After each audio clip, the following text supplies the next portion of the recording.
Tignan mo tong drawing ko, oh. Wow! Ganda naman ang drawing mo. Pero, bakit nakatalikod? Hindi ko kayang i-drawing yung nakaharap eh. Si Melody ay isa sa mga nakalaro ko nung bata pa lang ako. At may tindahan sila ng fishball kung saan lagi akong bumibili at tumatambay. Pero isang araw, pagpunta ko sa tindahan nila ng fishball ay hindi ko na siya nakita. Habang pauwi ako ng bahay, tinawag ako ng nagtitinda sa store at may inabot siya sa akin na letter galing kay Melody. Hindi ko maalala lahat ng nakasulat sa kabuuan ng letter na yon. Basta ang naalala ko lang sa sulat niya ay sinabi niya doon na nagpapaalam na siya at sinabi niyang, Crush kita, Jen. Crush kita, Jen. Crush kita, Jen. Crush kita, Jen. Bakit Melody? Bakit wala ka na? Wala na. Wala na. Wala na akong pagbibilhan ng fishball. At nung second year high school, kasama yung tropa ko, may inaasar kaming classmate namin na babae na may pagka-gangster.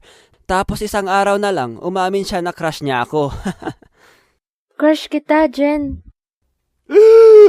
Nani? Simula nung sinabi niya yon, parang hindi ko na siya kayang asarin. Ako yung nahiya, potek. Pre, I can't do this anymore. Layo na tayo sa kanya.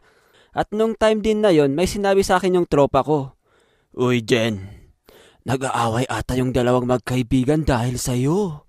Hindi ko alam kung pinagtritripan ba ako ng tropa ko, pero nung tinignan namin yung magkaibigan, parang hindi nga sila nagpapansinan. Hindi ko alam, di ko sure kung ako nga ba talaga pinag-awayan nila.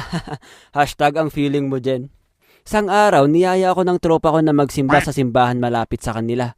At habang ginagawa namin yung activity, may parang taong tumitingin sa akin at napapatingin din ako.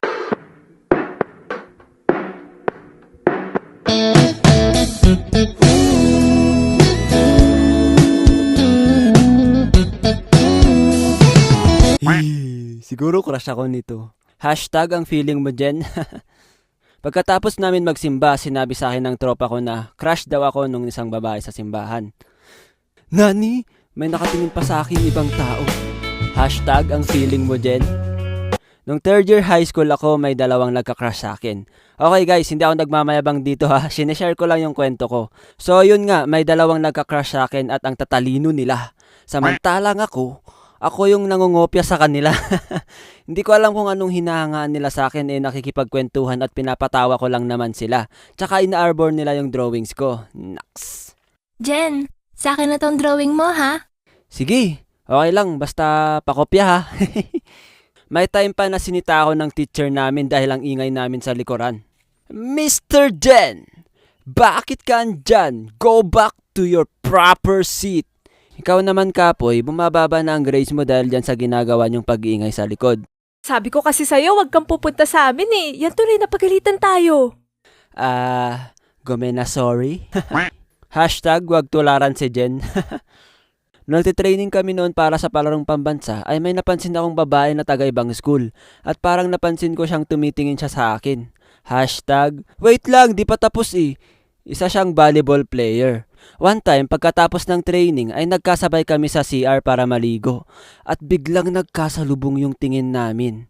Amor, é que faz a gente ser feliz, é que faz a gente se doar.